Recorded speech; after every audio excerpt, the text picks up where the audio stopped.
আবারও ইসরায়েলকে লক্ষ্য করে ভয়াবহ ১০০টি কাতিউষা রকেট হামলা চালিয়েছে হিজবুল্লাহ। আরো বিস্তারিত জানিয়ে দিব। এদিকে হিজবুল্লাহর সঙ্গে যুদ্ধ করতে প্রস্তুত ইসরায়েল। আবারও নতুন ব্যালিস্টিক ক্ষেপণাস্ত্রের সফল পরীক্ষা চালিয়েছে উত্তর কোরিয়া। এদিকে ২৪ ঘন্টায় ইউক্রেনের ১৯৪০ জন সেনা নিহত। আরো জানিয়ে দিব, এবার ইউক্রেনকে আরো $২.৩ বিলিয়ন অস্ত্র দিচ্ছে যুক্তরাষ্ট্র। এদিকে ১১ জন মার্কিন কর্মকর্তার বিরুদ্ধে নিষেধাজ্ঞা আরোপ করল ইরান। এবার বাইডেনের গাজা নীতিতে ঝুঁকিতে যুক্তরাষ্ট্রের নিরাপত্তা। এবং সর্বশেষে জানিয়ে দিব, এদিকে পশ্চিমা বিরোধী জোট শক্তিশালী করতে চায় চীন ও রাশিয়া। শুনছিলেন সংবাদ শিরোনাম, এখন বিস্তারিত।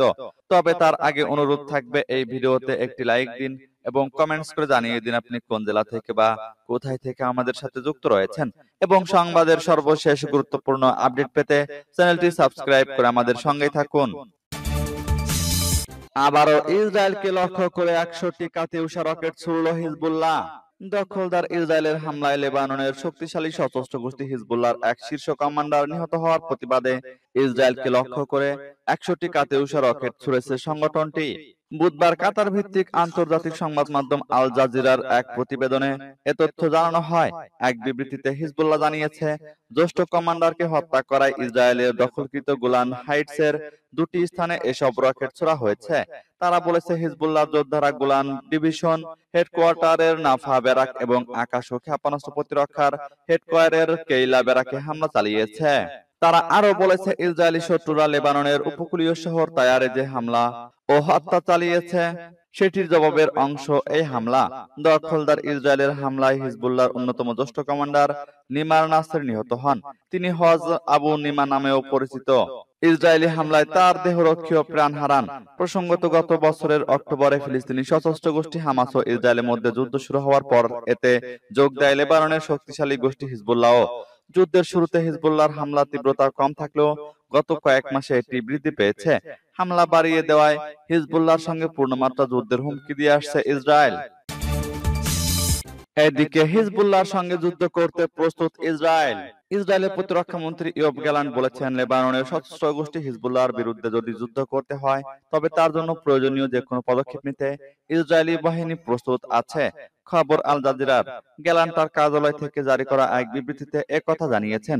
এতে আরো বলা হয়, আমরা প্রতিদিন হিজবুল্লাহর উপর কঠোর আঘাত হানছি এবং লেবাননে প্রয়োজনীয় যে কোনো পদক্ষেপ নিতে বা শক্তিশালী অবস্থান থেকে একটি সমঝোতায় পৌঁছাতে আমরা প্রস্তুত আছি। যদি দরকার হয় তবে আমরা মাঠে নামবো। লেবানন ইসরায়েল সীমান্তে প্রায় প্রতিদিনই চলছে গোলাগুলি। এতে দেশ দুটির মধ্যে পূর্ণমাত্রা যুদ্ধ শুরু হওয়ার আশঙ্কা তৈরি হয়েছে। বুধবারও লেবাননের একটি গাড়ি লক্ষ্য করে হামলা করেছে ইসরায়েল। এতে দেশটির সশস্ত্র গোষ্ঠী হিজবুল্লাহর এক কমান্ডার নিহত হয়েছে। দক্ষিণ লেবাননের বৃহত্তম শহর টায়ারের একটি গাড়িতে হামলা চালিয়েছে ইসরায়েলি সেনাবাহিনী। এর আগেও লেবাননের বিভিন্ন জায়গায় হামলা চালিয়েছে ইসরায়েল। হিজবুল্লাহ ইসরায়েলের বেশ কয়েকটি স্থাপনায় হামলা চালিয়েছে। আবারও নতুন ব্যালিস্টিক ক্ষেপণাস্ত্রের সফল পরীক্ষা চালিয়েছে উত্তর কোরিয়া। নতুন কৌশলগত ব্যালিস্টিক ক্ষেপণাস্ত্রের সফল পরীক্ষা চালানোর দাবি করেছে উত্তর কোরিয়া। সোমবার উড়ানোর স্থিতিশীলতা ও নির্ভুলতা যাচাইয়ের জন্য এয়ারহেড সহ ক্ষেপণাস্ত্রটি নিক্ষেপ করা হয়। এই ক্ষেপণাস্ত্রটির এয়ারহেড ৪.৫ টন বিস্ফোরক বহনে সক্ষম। মঙ্গলবার রাষ্ট্রীয় বার্তা সংস্থা কেসিএনের বরাত দিয়ে ব্রিটিশ বার্তা সংস্থা রয়টার্স এই খবর জানিয়েছে। বার্তা সংস্থাটি জানিয়েছে, নতুন এই কৌশলগত ব্যালিস্টিক ক্ষেপণাস্ত্রের পরীক্ষার নাম দেওয়া হয়েছে হুয়াসংফো 11-4.5। তবে প্রতিবেদনে এয়ারহেডের প্রকৃতি সম্পর্কে বিস্তারিত কিছু জানানো হয়নি। কেসিএনের তথ্য অনুসারে জুলাই মাসে একই ধরনের ক্ষেপণাস্ত্রের আরো একটি পরীক্ষা চালাবে উত্তর কোরিয়া। একদিন আগে উত্তর কোরিয়া দুটি ব্যালিস্টিক ক্ষেপণাস্ত্র উৎক্ষেপণের খবর জানিয়েছিল দক্ষিণ কোরিয়া। দেশটি তখন বলেছিল, পরীক্ষার সময় দ্বিতীয় ক্ষেপণাস্ত্রটি সম্ভবত উৎক্ষেপণের পরপরই ব্যর্থ হয়েছে এবং সেটি স্থলভাগে উড়ে গিয়ে বিস্ফোরিত হয়েছে। তবে কেসিএনের দ্বিতীয় ক্ষেপণাস্ত্রের বিষয়ে কোনো তথ্য উল্লেখ করেনি। এদিকে ২৪ ঘন্টায় ইউক্রেনের ১৯৪০ জন সেনা নিহত। গত ২৪ ঘন্টায় রাশিয়ার সেনাবাহিনীর হামলায় ইউক্রেনের ১৯৪০ জন সেনা নিহত হয়েছে। সেই সঙ্গে রুশ বাহিনী ইউক্রেনের বেশ কিছু এলাকা নিজেদের দখলে নিয়েছে। এক বিবৃতিতে এমনটাই দাবি করেছে রুশ প্রতিরক্ষা মন্ত্রণালয়। মঙ্গলবার প্রেস টিভির এক প্রতিবেদনে এই তথ্য জানানো হয়েছে। বিবৃতিতে বলা হয়েছে, রাশিয়ার পশ্চিমাঞ্চলীয় সেনা দলের সঙ্গে যুদ্ধ করতে গিয়ে ইউক্রেনের 475 জন সেনা প্রাণ হারিয়েছে।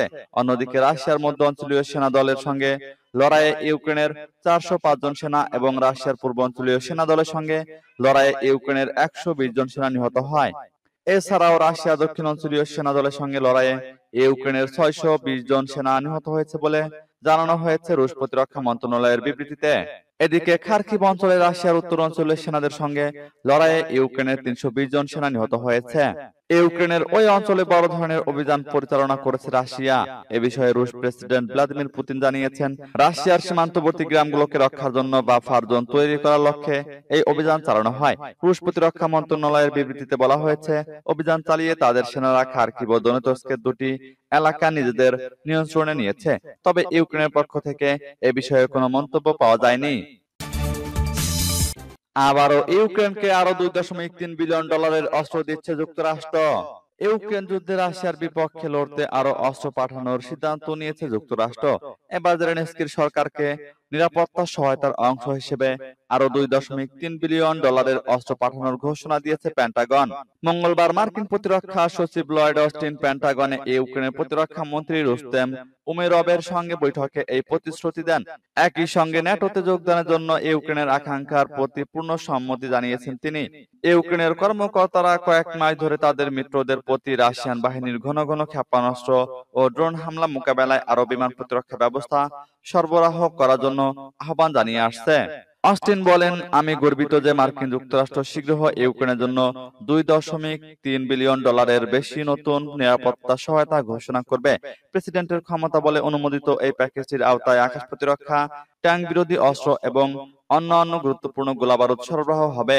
ইউক্রেনে রাশিয়ার পূর্ণমাত্রার সামরিক অভিযান চলছে 2 বছরের বেশি সময় পরে। ওয়াশিংটন ডিসিতে পরের সপ্তাহে ন্যাটো শীর্ষ সম্মেলন রয়েছে। আমরা ইউক্রেনের জন্য ন্যাটো সংসদ পদ নিশ্চিত করতে প্রয়োজনীয় পদক্ষেপ নেব, অস্টিন আরো যোগ করেন। সূত্র দ্য এক্সপ্রেস ট্রিবিউনের। এদিকে 11 জন মার্কিন কর্মকর্তার বিরুদ্ধে নিষেধাজ্ঞা আরোপ করল ইরান। আমেরিকার বিভিন্ন বিশ্ববিদ্যালয়ে ফিলিস্তিনপন্থী শিক্ষার্থীদের বিক্ষোভে দমনপীড়ন চালানোর অভিযোগে আমেরিকার অন্তত 11 জন পুলিশ কর্মকর্তার বিরুদ্ধে নিষেধাজ্ঞা আরোপ করেছে ইরান। গত 7 অক্টোবর ইহুদিবাদী ইসরায়েল গাজায় বর্বর আগ্রাসন শুরু করলে আমেরিকার বিভিন্ন বিশ্ববিদ্যালয়ের শিক্ষার্থীরা তার প্রতিবাদে বিক্ষোভে নামে। বুধবার ইরানের পররাষ্ট্র মন্ত্রণালয় জানিয়েছে, মানবাধিকার লঙ্ঘন এবং সন্ত্রাসী কর্মকাণ্ড প্রতিরোধ সংক্রান্ত আইনের আওতায় মার্কিন কর্মকর্তাদের বিরুদ্ধে শাস্তিমূলক ব্যবস্থা নেওয়া হয়েছে। Georgia, Texas, Florida, Boston, Columbia ও অ্যারিজোনা সহ বিভিন্ন অঙ্গরাজ্যের পুলিশ কর্মকর্তাদের বিরুদ্ধে এই শাস্তিমূলক ব্যবস্থা নেওয়া হয়। এসব কর্মকর্তাকে ইরান কালো তালিকাভুক্ত করেছে। ইরান জানিয়েছে, নিষেধাজ্ঞার আওতায় আনা মার্কিন পুলিশ কর্মকর্তারা ইরানি অর্থব্যবস্থা ও ব্যাংকিং সিস্টেমে লেনদেন করতে পারবেন না। তাদের সম্পদ জব্দ করা হবে এবং তাদেরকে ইরানে প্রবেশের ভিসা দেওয়া হবে না। সূত্র পারস্টোডের। এবার বাইডেনের গাজা নীতিতে ঝুঁকিতে যুক্তরাষ্ট্রের নিরাপত্তা। ফিলিস্তিনের গাজায় ইসরায়েলি আগ্রাসনকে সমর্থন দেওয়ার কারণে যুক্তরাষ্ট্রের উপর ক্ষোভের সৃষ্টি হয়েছে। এতে দেশটির জাতীয় নিরাপত্তা হুমকির মুখে পড়েছে। মঙ্গলবার যুক্তরাষ্ট্রের সাবেক 12 কর্মকর্তার এক খোলা চিঠিতে কথা বলা হয়েছে। গাজা নিয়ে প্রেসিডেন্ট জো বাইডেন প্রশাসনের নীতির প্রতিবাদ জানিয়ে গত 9 মাসে এসব কর্মকর্তা পদত্যাগ করেন। এই কর্মকর্তারা বলেছেন, ইসরায়েলের প্রতি প্রেসিডেন্ট বাইডেনের সমর্থনের মানে হলো গাজায় ফিলিস্তিনিদের হত্যা এবং অনাহারে রাখার ঘটনায় ওয়াশিংটনের এমন সম্পৃক্ততা রয়েছে যা অস্বীকার করার মতো নয়। গাজা উপত্যকার যুদ্ধের বিষয়ে হোয়াইট হাউসের নীতিকে ব্যর্থতা এবং যুক্তরাষ্ট্রের জাতীয় নিরাপত্তার প্রতি হুমকি হিসেবেও চিহ্নিত করেন তারা। সাম্প্রতিক সপ্তাহগুলোয় প্রেসিডেন্ট বাইডেন ও তার প্রশাসন ইসরায়েলকে সংযম প্রদর্শনের আহ্বান জানানোর মাধ্যমে লোক দেখানোর প্রচেষ্টা জারি রেখেছে। একই সময়ে ইসরায়েলের প্রধানমন্ত্রী বেনিয়ামিন নেতানিয়াহু এবং তার জোট সরকারকে সামরিক ও কূটনৈতিক সমর্থন দিয়ে আসছে। নেতানিয়াহুর জোট সরকারের শরিক হিসেবে কঠোর জাতীয়তাবাদী কয়েকটি দলও রয়েছে। গত 7 অক্টোবর ইসরায়েলের দক্ষিণ অঞ্চলে হামলা চালায় ফিলিস্তিনের স্বাধীনতাকামী সংগঠন হামাস। জবাবে ওই দিন থেকে গাজায় নির্বিচারে হামলা শুরু করে ইসরায়েলি বাহিনী। এদিকে পশ্চিমা বিরোধী জোট শক্তিশালী করতে চায় চীন ও রাশিয়া।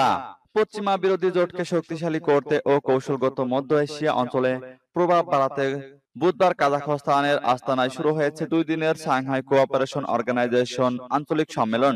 এই সম্মেলনে যোগ দিয়েছেন রুশ প্রেসিডেন্ট ভ্লাদিমির পুতিন ও চীনের প্রেসিডেন্ট শি জিনপিং।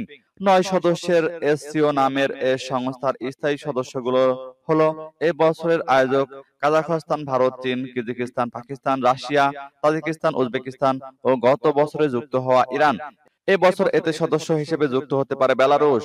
2001 সালে ইউরোশীয় রাজনৈতিক, অর্থনৈতিক, আন্তর্জাতিক নিরাপত্তা ও প্রতিরক্ষা সংস্থা হিসেবে রাশিয়া ও চীনের উদ্যোগে এটি গঠিত হয়।